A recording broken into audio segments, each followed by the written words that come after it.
Hi everyone, I'm going to be teaching you about the sensory integration model within this presentation. I wanted to define sensory integration first because I think it's important for you guys to keep in the back of your head as we move throughout this presentation. And it's defined as the brain's ability to organize sensory information received from the body and environment, and in turn produce an adaptive response. To give you some background on the model, it was developed in the 1970s by an occupational therapist named Dr. A. Jean Ayers, and it is the standard approach for pediatric occupational therapy. Ayers identifies 4 phases of sensory integrative development in children, which I'll go over later. She also developed one of the first standardized assessments of occupational therapy called the Southern California Sensory Integration and Praxis Test, or SIPT. Sensory integration was first used to address children with learning disabilities. Dr. Lorna Jean King developed SI strategies for adults with mental illness, and Mildred Ross designed a group approach using SI theory with older adults and with chronic illness. Other theorists have researched and expanded on Dr. Ayers' original concepts, and now the SI model is used across the lifespan and effectively used with children, adults with mental conditions, and older adults. SI theory can be used to treat the following with success: disorders of attention, hypersensitivity to stimuli, poor postural control and balance, apraxia, and inefficient cognitive processing. The SIPT is the first standardized assessment developed by Ayers. They define it as the most comprehensive and statistically sound measure for assessing important aspects of sensory integration. It is viewed as the gold standard for evaluating sensory integration in praxis, but is only used on children ages 4 to 8 years old and 11 months old. The test itself is also very costly, and certification is needed to administer it. Even if giving this test is not practical in a situation, it's important to understand what it measures and how these sensory factors relate to a child's everyday occupations and their environment. The SIPT is used to identify sensory integrative dysfunction and can identify the subtype and severity of the sensory integrative dysfunction in children.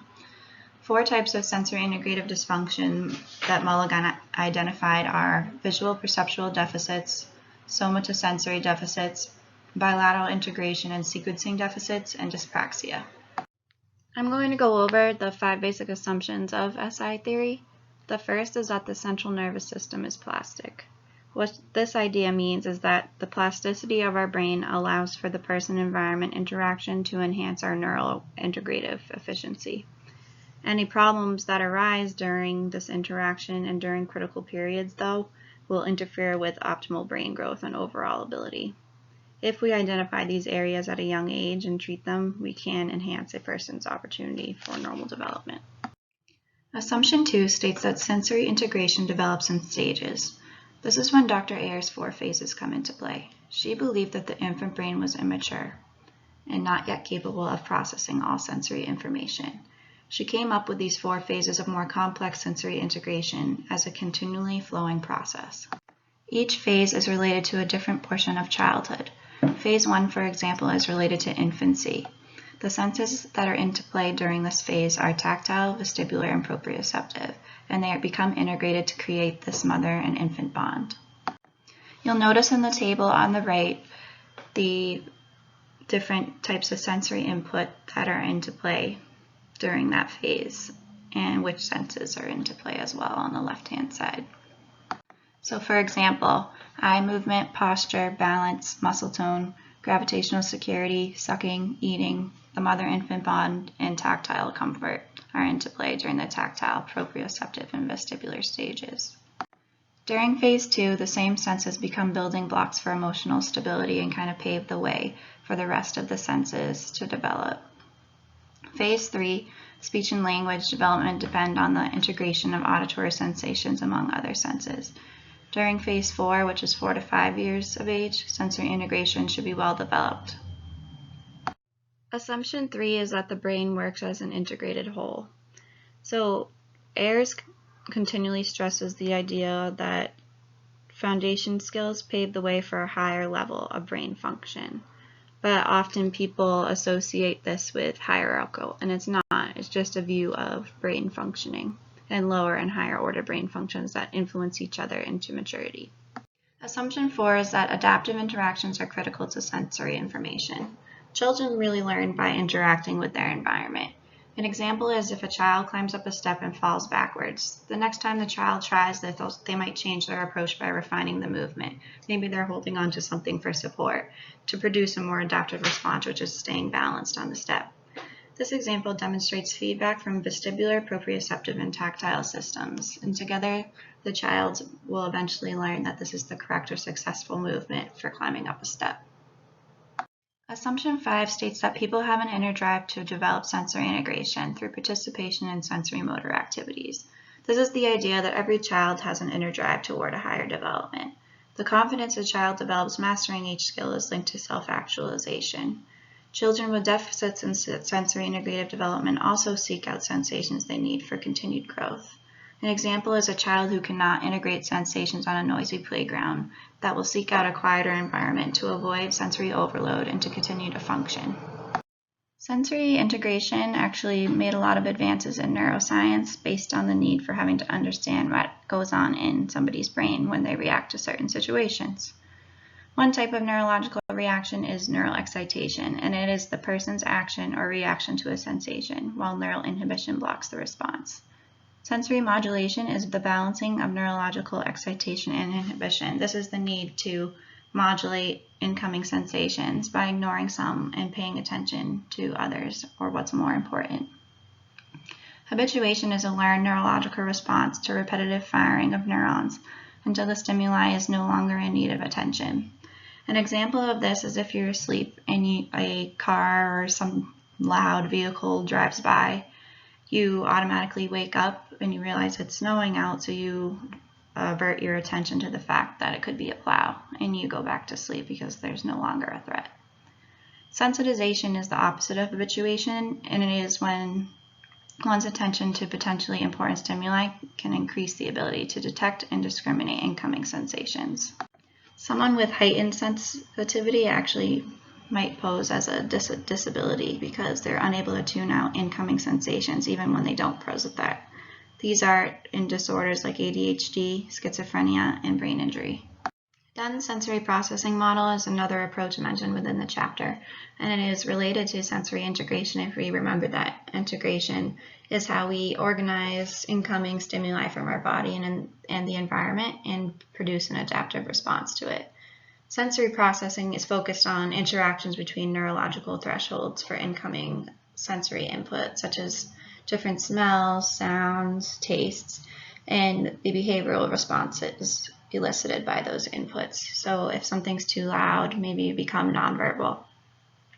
The neurological thresholds are the amount of stimuli necessary for a neuron to respond to it. They lie on this continuum of high to low. High being having a large amount of stimuli and still not being aware to it or not even noticing that it's there. And low is minimal amount of stimuli and being very sensitive to it. There are 4 patterns of neurological thresholds and self-regulation, or how we react to the stimuli. One is sensory seeking, sensory avoiding, sensory sensitive, and low registration. These processing patterns don't indicate disability, but are reflections of who we are and are used to gain a precise understanding of how sensory thresholds with every individual influence sensory perceptions and these behavioral responses. Wilbarger's approach with sensory defensiveness is another intervention discussed within the chapter. Sensory defensiveness is a constellation of symptoms that involve avoidance reactions to sensation from any sensory modality. Sensory defensiveness is attributed to a disruption of identifying positive or negative affective qualities of incoming stimuli, and in turn produce these defensive responses. The Wilbargers created methods for reducing hypersensitivity and for facilitating modulation in people with sensory defensiveness. The intervention approach includes educational, clinical, and home-based components. The first is that clients and the caregivers participate in an evaluation of sensory experiences to promote awareness of the connection between the reactions and the symptoms and the presence of specific types of sensory input. The second is that occupational therapists apply specific types of deep pressure and proprioceptive input. The third is that the occupational therapist guides the client to integrate a sensory diet into their daily routine. The sensory diet is a treatment plan that involves the therapeutic use of sensory input within the context of daily activities. Within this treatment plan, the specific sensory experiences contain qualities that intend to reduce these defensive behaviors. These are identified through collaboration with the client. The goal involves regulating input to maintain optimal arousal state to allow the client to engage in daily tasks, routines, and predictability. Therapeutic change occurs through sensory input in the context of interactions with the environment and guided sensory input in the context of individual or group activities. Lack of motivation can also persist in adults and children who possess problems with sensory integration that cause them to avoid activities involving specific kinds of sensory stimulation. The story of Jo is of a 37-year-old client who was blind and deaf. She had a habit of removing her clothing, slapping, and biting herself. She was diagnosed with tactile defensiveness, which is a problem with sensory modulation. She received occupational therapy and integrated a sensory diet that introduced a tactile and proprioceptive input. This reactivated her inner drive, and soon Jo was able to remain comfortably dressed throughout the day through strong sensory inputs and a careful selection of clothing. I think this story is a good example of the therapeutic change that can occur. I wanted to include this slide so you guys could take a look at the other tests that are available for sensory integrative purposes. The SIPT isn't the only test that can be used. You'll notice that there are some that can be used for adults and across all ages. Some intervention guidelines to sensory integration are when introducing sensory input, occupational therapists need to take cues from the clients, meaning clients know more than we do what kind of sensory stimulation they need and how much they are able to tolerate. The occupational therapist's role within this frame of reference is to find available and socially acceptable activities that clients need to produce adaptive responses and normalize their sensory processing. Equipment is designed to position clients and pinpoint specific types of sensory input needed to meet the client's goals. And these are some examples. Group interventions also have their place in sensory integration and are helpful in interventions with children who need to work on cooperative play skills, social, or specific functional skills. Groups or older adults with last-stage dementia in nursing homes can also benefit from certain sensory stimuli, such as lights, colors, calming rhythmic sounds and objects of varying textures. Striking aromas and tastes should be used to maximize arousal and response without overwhelming. Lorna Jean King created a group intervention using specific techniques and principles that were related to adaptations of techniques, airs used with children, such as gross motor movement that normalized patterns of flexion, adduction, internal rotation, and increased range of motion. The two criteria she uses are attention must be centered on the object or outcome rather than the motor process, and the activity chosen must be pleasurable to the client. In interventions with older adults, Mildred Ross incorporated sensory integration theories and modal control to create an organized approach to the nervous system of clients with chronic illness. The approach begins with novel sensory stimuli and orienting small groups of clients and follows up with a movement activity intended to bring about spontaneous adaptive responses at the subcortical level. The Ross 5-stage group is as follows. Stage 1 is orientation, which includes shaking hands or sharing a novel object. Stage 2 is movement, or a gross motor activity that matches the client's abilities. Stage 3 is perceptual motor, requiring more refined motor control. Stage 4 is cognitive, making use of calm alertness that results from sensory input. Stage 5 is closure, which is sharing what each member liked best. During this intervention, the occupational therapist continually monitors client responses to the sensory input and adapts group activity accordingly. I think Cole brings up a great example of adapting the sensory environments of an elderly man. She went in to observe him based off of his feeding difficulties. When she initially observed him, she didn't notice that anything was wrong until music started playing from underneath the speaker of where he sat. He would stop eating, throw his food on the ground, change his demeanor, and become unresponsive during meal times. When she discovered that it was related to the music speaker that he sat underneath, he was placed in a quiet area for lunch, and suddenly his feeding problems vanished. The 5 lessons here are that 1. All individuals perceive sensory input differently. 2. Occupational therapists can use sensory integrative techniques to test clients who appear abnormally sensitive to specific types of sensory input. 3 is that occupational therapists need to look beyond the obvious environmental influences and consider all types of sensory input among the environment when problem-solving client occupational performance issues. The 4th is occupational therapists need to consider the effects of the sensory environment on occupational performance.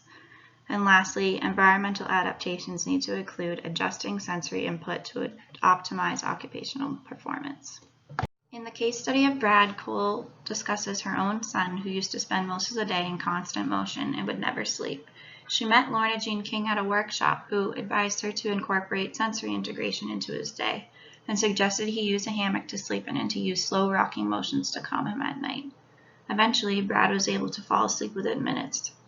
Cole actually administered her own SIPT test on Brad and found out that he had vestibular bilateral integration disorder. That year, he was held back from first grade based off of his hyperactivity. He would soon complete a transition year in public school. The behavior issues continued, and she decided to incorporate different types of equipment into his daily routine, some being a tire swing and a scooter board as a means of sensory input, and noted that his inner drive was hard at work. When Brad started first grade as a special education student, his handwriting had significantly improved. Out of curiosity, she repeated the motor accuracy test and found that Brad's score had improved and placed him within normal limits. Cole eventually convinced the school principal that Brad did need occupational therapy and sensory integration, and he was eventually treated 3 times a week for 2 years in school.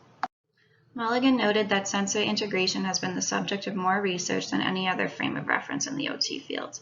In the future, researchers are advised to consider the interactions of sensory integration with sensory processing and information processing, and to reframe the questions in the context of occupation-based models. As an academic journal, I chose a case study to outline the effectiveness of sensory integration approach.